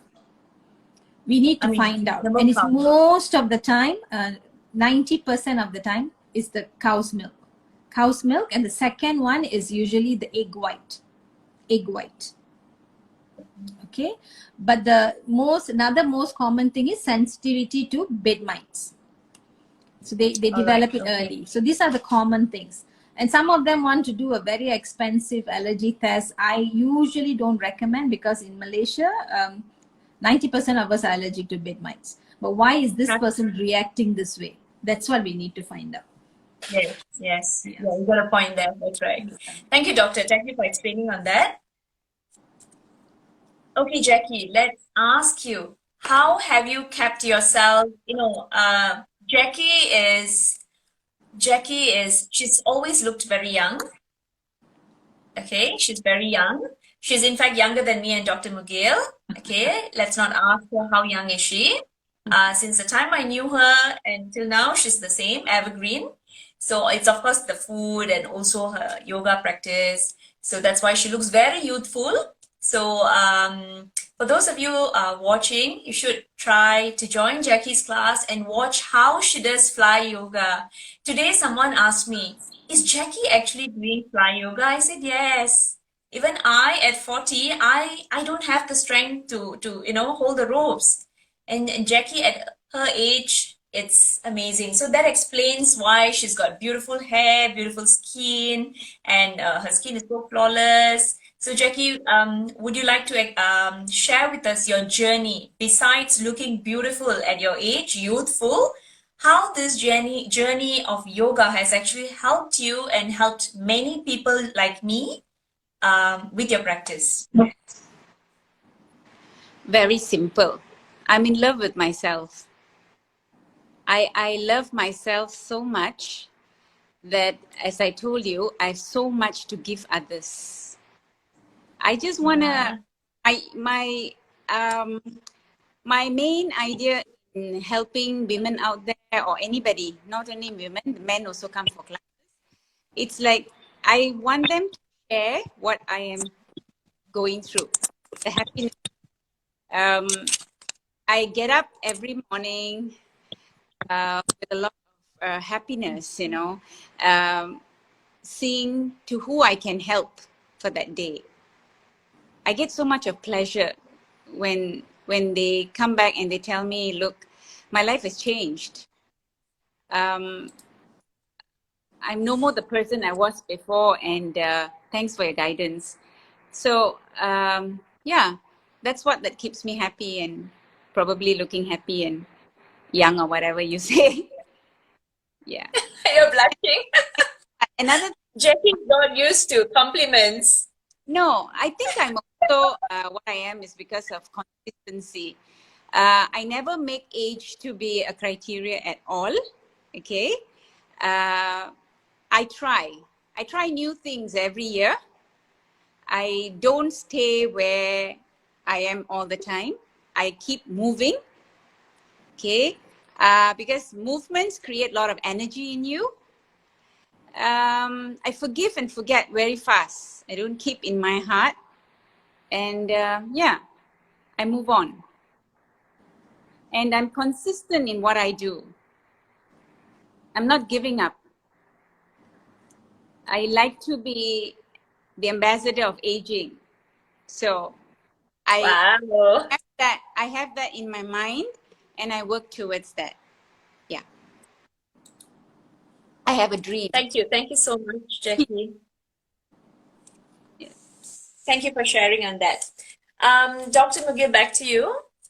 This is a chapter that I would like to have a bit more knowledge, and some viewers would also have need some insight about. They might be having this, and maybe you could answer some of this, their queries about polycystic ovary syndrome, or better known as PCOS. So, like I do have customers who ask me, basically what I do with my skincare is I only treat it on the surface, but I do not get internally, like what I told you, I'm not a, certified doctor to actually. So if I feel that it's not helping and there are underlying issues, I will always suggest them to see a physician or someone who can help them. So, but this, they just want to find solution because part of the symptom of PCOS is acne breakouts. So how, is there anything internally that can help, natural remedy, or you still have to take the drugs to actually treat this PCOS? Okay, PCOS is my number one cases that I treat in my clinic. And I don't Okay. follow the routine medications because the way to treat acne in most cases is a high dose of vitamin A. Vitamin A is what they give you to suppress the acne, and Okay. it's not. It has its toxicity usually for pregnancy if you get pregnant and all those things. So I do not use the conventional acne management. I work from within. So first we need to understand what is polycystic ovarian syndrome, right? And acne is just one part of polycystic ovarian syndrome. So basically every month from our ovaries, the 2 egg bags, we have about 5-6 eggs come out. And only one will grow up to about 2 centimeters. It'll get released. It come and waits for another 14 days in your uterus. Nothing happens. You get your monthly periods. So egg has to come out, wait for 14 days. If you don't get pregnant, you get your periods. What happens in polycystic ovary is the 5-6 eggs which came out, they get stunted and they get stuck there.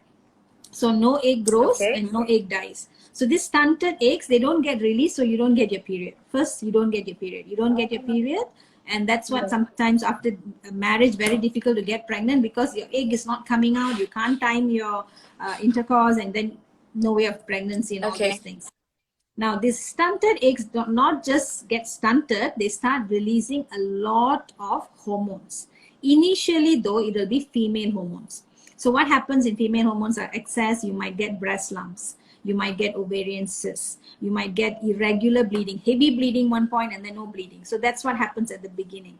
And you start putting on weight because female hormones make you put on weight over your thighs. Usually, so you start putting on, your thighs become bigger, your gluteal area becomes bigger, the shape really becomes very obvious, your breast becomes heavy, and then when you're having periods, you have breast pain. This is the initial stage. As it progresses, all these female hormones, there's too much, the body will start converting it into male hormones, right? So when the male hormones start predominating, that's when you start growing hair under your chin or start having hair, excessive hair growth. acne breakouts, a lot of acne breakouts.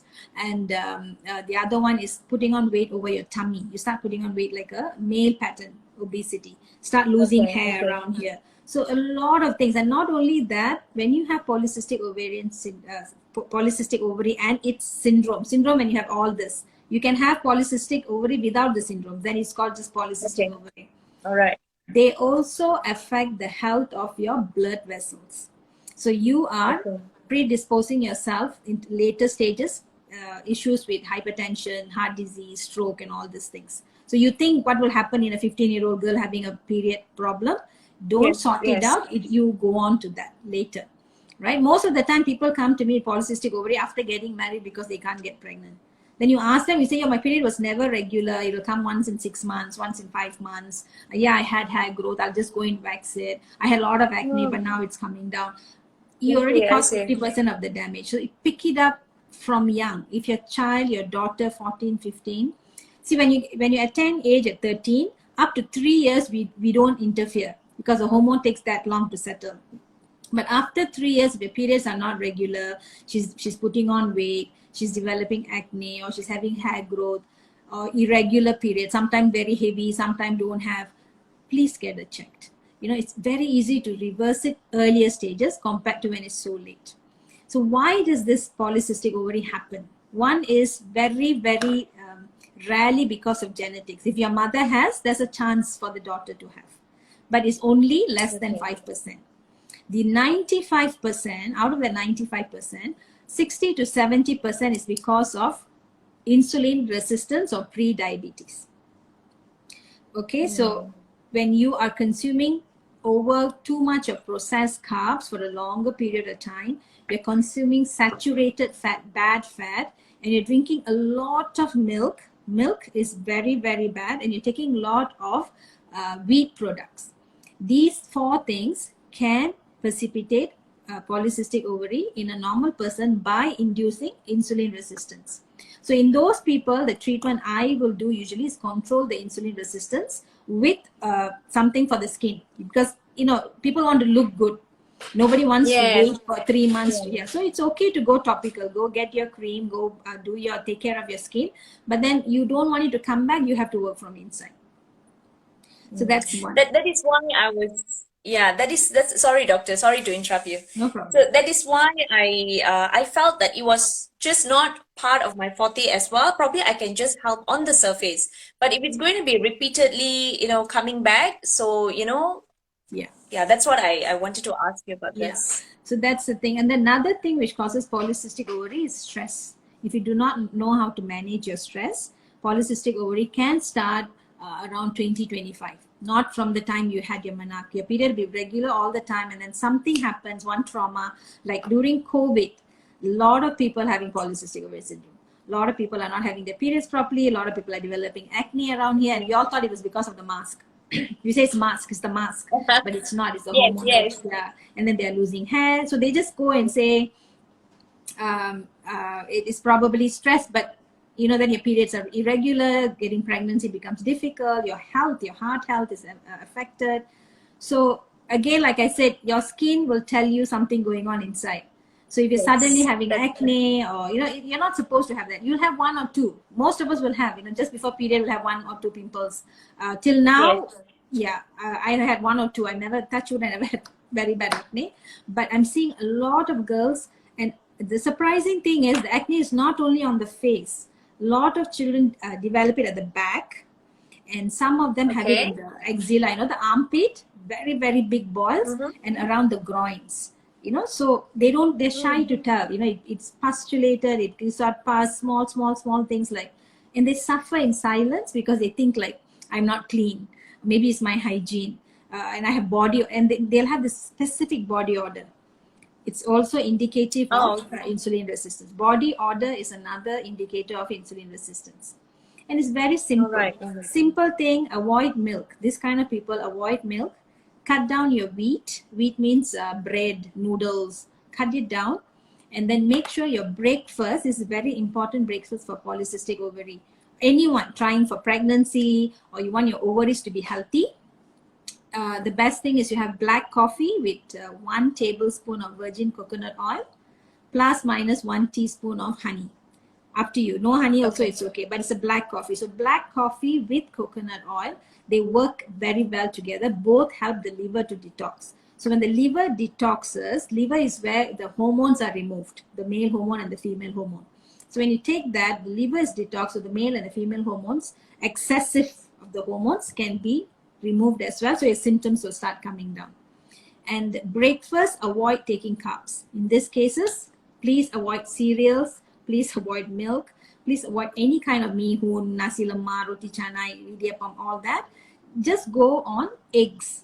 You know, you can make yourself an omelette or a half boil or a full boil, whatever, but not telur goreng. Add some vegetables. This itself will change. Another thing, I don't know whether you all remember those days in Indian our culture, when you attend manak, they'll ask you to drink that sesame oil, you know, nallanai. They'll ask you to drink it. Yes.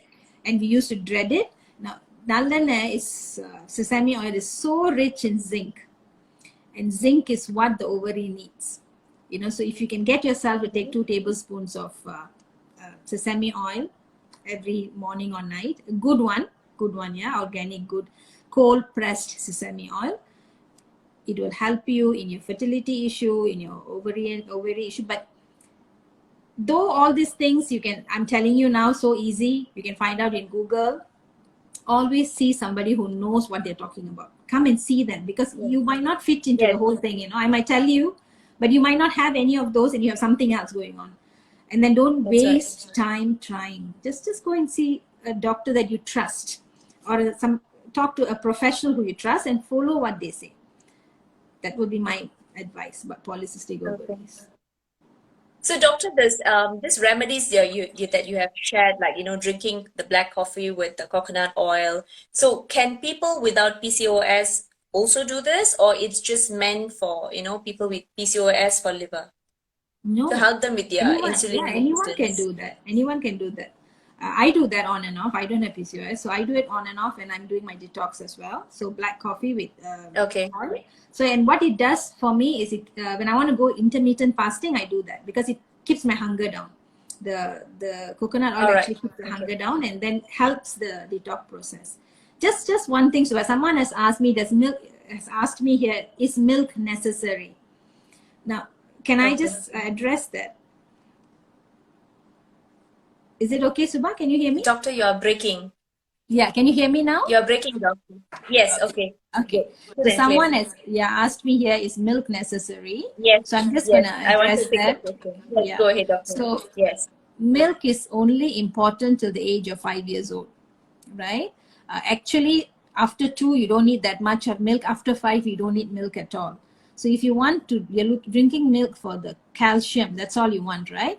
You can get more calcium from broccoli, from yogurt, from fermented milk, from buttermilk, cocoa. You can get from all these stuffs compared to milk.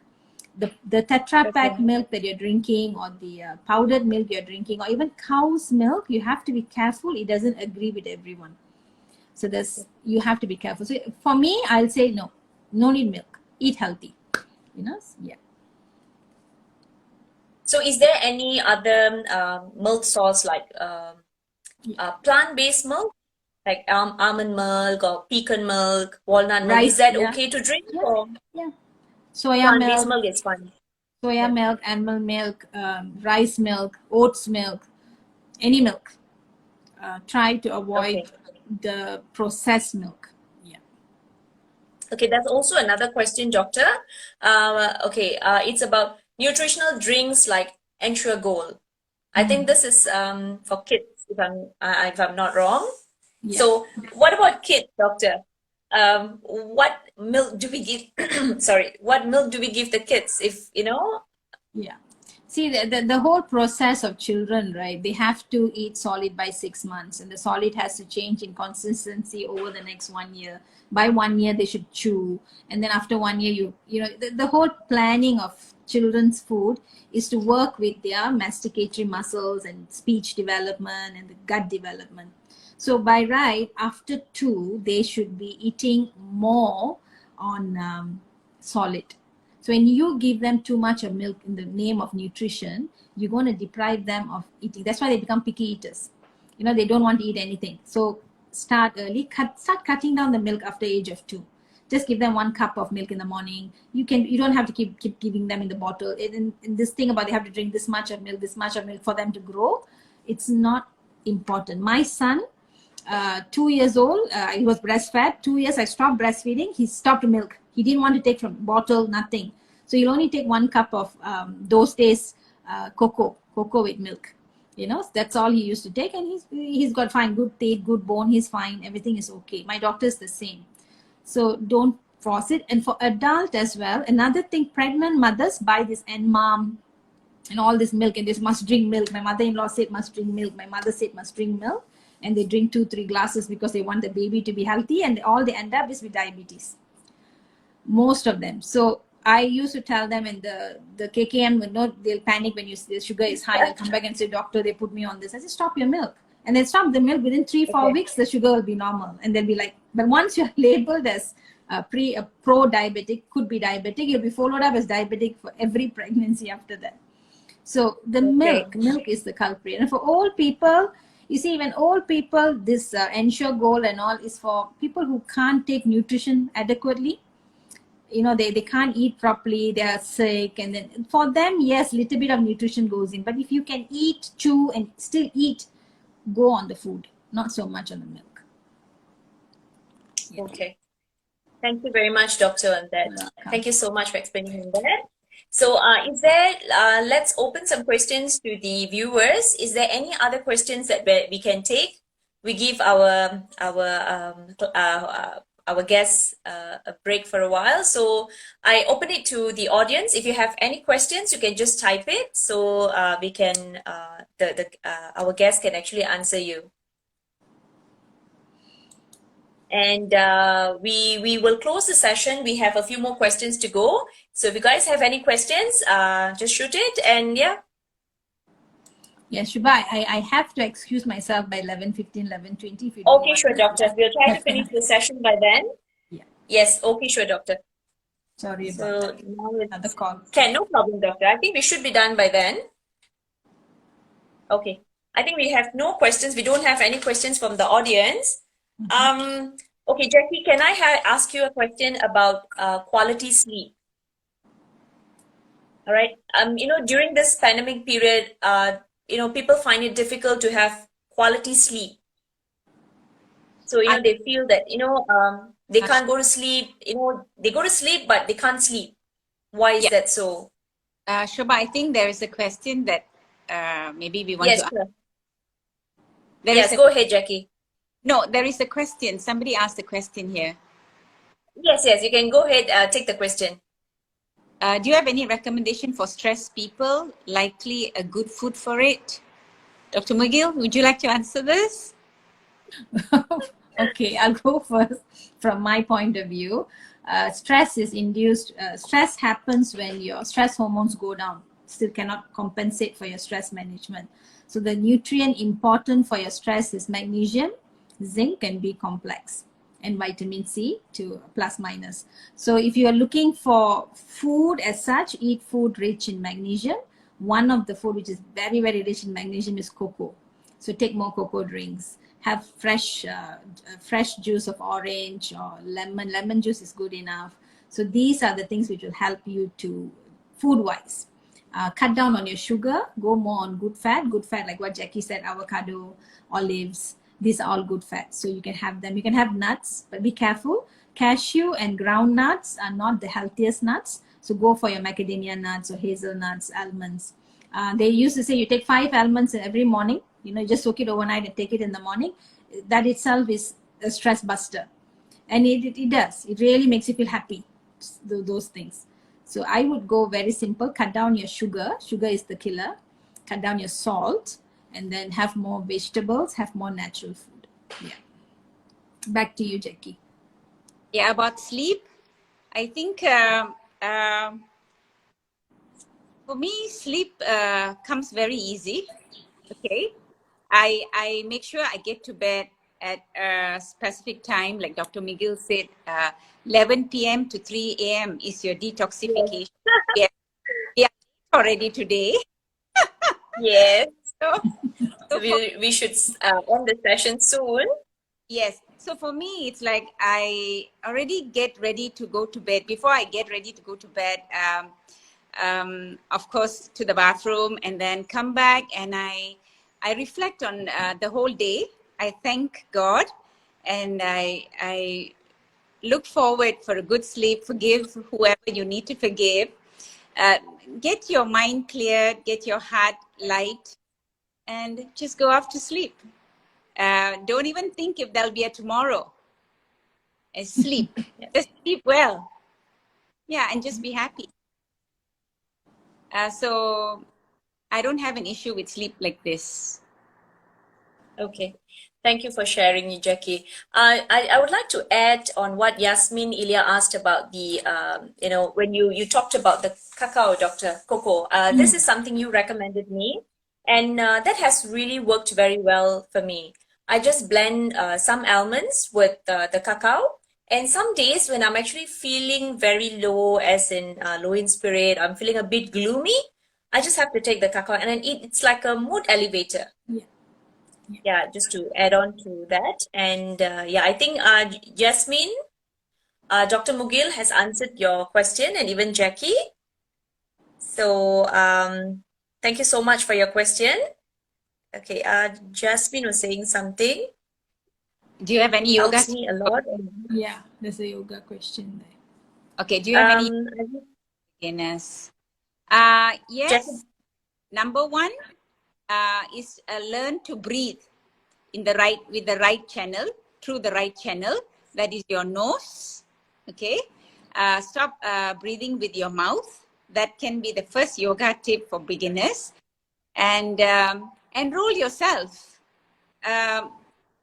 Don't think that yoga is so difficult. You don't have to be flexible to join yoga. You just need to have a good teacher, somebody who would reassure you all the time, give you easy techniques of developing your flexibility and strength. Somebody who has started with nothing, somebody who has started at a very late age, and didn't, didn't have any sports background like me. So find yourself that kind of a teacher wherever you are. That'll be a good tip for beginners. Don't look at Instagram and admire poses, skyscraping poses like a handstand, and that's really not yoga. Yoga is about finding yourself, finding the peace within you, making do with yourself, discovering you, and finding help from people like Dr. Mugil. As you can see today, shared so much. Okay, I cannot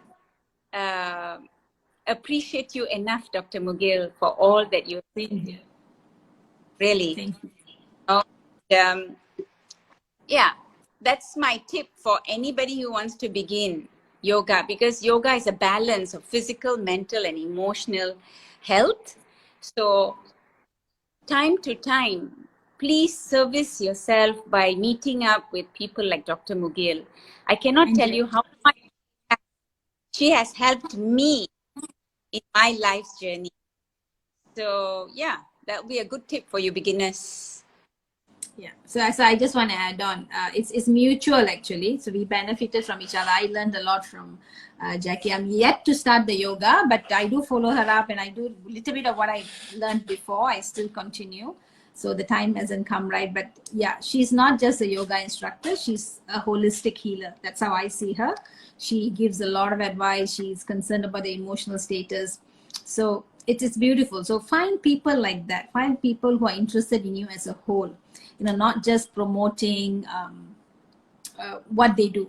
Okay, so I'm a doctor, so I'm just going to talk about all about medicine, or she's a yoga, so everything is yoga, everything is yoga. No. So Jackie is not like that. She knows when to ask people to seek for help, when she can handle. So you need to find people like that who will tell you, look, this is how far I can go, this is what you can do. Okay, all alternative. So that's what we could work together, because we sync in that way. One thing about sleep, Shubha, I just want to add on. A lot of Yeah, midlife sure, women doctor. have this issue about getting up at 3 o'clock in the morning or 2 o'clock in the morning. You know, they just get up like that. They go to bed and then they get up at 2 o'clock like wide awake, and then they can't sleep. They might feel a little bit like anxiety. They might feel palpitation. They might feel giddy. You know, so what's happening in midlife is there's a hormonal imbalance. And because of that, you have a sugar dip at 3 o'clock in the morning. And when the sugar dips like that, you get this hypoglycemic symptoms, which goes like shaking hands, sweating, getting up, suddenly like a nightmare, you know, restless sleep. So in that case, all you need to do is before you hit bed, have something light to eat. Maybe 2 crackers and a cup of cocoa drink, you know, something, so that you don't have that dip at 3 o'clock. Then don't panic if that happens. Just get yourself checked and see whether it's perimenopausal relative hypoglycemia, something I call. So sleep is important, and sleep also tells you a lot of things. If you cannot get good sleep, something is wrong. If your appetite is not good, something is wrong. If your skin shows some problem, something is wrong. Don't neglect it. Your body communicates with you every moment. It's trying to tell you something. Just listen to it, find the right help, you'll be fine. Nothing will happen. Okay. Dr. Mugil and Jackie, I take this session as a great honor that both of you are, my guest on this session. Supposedly, I'm supposed to be the host, but due to technical errors just now, which I'm also learning about Instagram. So thank you so much from the bottom of my heart to both of you for joining the session, and just like how I have benefited from both of you in this journey of life. Those viewers and more viewers in the future, I hope they also enjoy the fruits of what you have actually shared today. So I guess it's a bit off the limit for us to continue because it's already past bedtime. So I really hope to have more sessions with you all. And for all the viewers who have actually heard the sharings by Jackie and Dr. Mugil is from Clinic Biomedic. So after the live, I will share links on how you can connect with Dr. Mugil and with Jackie. If you would like to sign up for her yoga lessons, you should sign up. It's so therapeutic. She brings you to a different dimension to actually attain a better self of a better version of yourself. That is what happened to me. I found the better version of myself. So thank you very much, Dr. Mugil and Jackie. And thank you to all the viewers who actually tuned in to watch our live session today. Thank you so much. We really appreciate your presence. You know, you took time to enjoy the session. And we hope to do this again in the future with Dr. Mugil and Jackie. So if there's any questions that you guys would like to personally pose to Jackie and Dr. Mugil, be in touch with them. They will be great help. These two ladies are amazing. They're all into women empowerment. So please be in touch with them. And thank you very much again. And I hope all of you have a good rest. So remember, having a good sleep, it's about decluttering your mind. Remember, I remember this is what Dr. Mugil told me once. Declutter your mind before you sleep. And I think that there is nothing so bad that you can't forgive anybody who has wronged you in a day. Yeah. So to all of you, good night. Have a good rest. Yeah, just a word about the host. She's amazing herself. You know, Hey. I remember the first time I saw her, the vibes, and she's glowing. She's so. If I know someone who's very, very from the beginning, who had integrity in the product that she's doing, it's Shubha. And I've been following her all the time, and the way she's gone promoted, the way she's done the things, and the way she held on to her belief. At one point, I know it was this or that, and she said, "No, I have to be true to my clients." I still remember her words, and she stood by that. I'm very proud of her. And Jackie is actually a gift because she has helped so many people. She has referred me so many people who have benefited from her advice and from my guidance. We couldn't have done it alone, and that takes a big heart to say, okay, go to someone, you know, when you know a lot. So I'm very thankful to be in this group. Thank you so much to both of you. Thank you so much. Okay, good night. Don't forget to save the video. I will.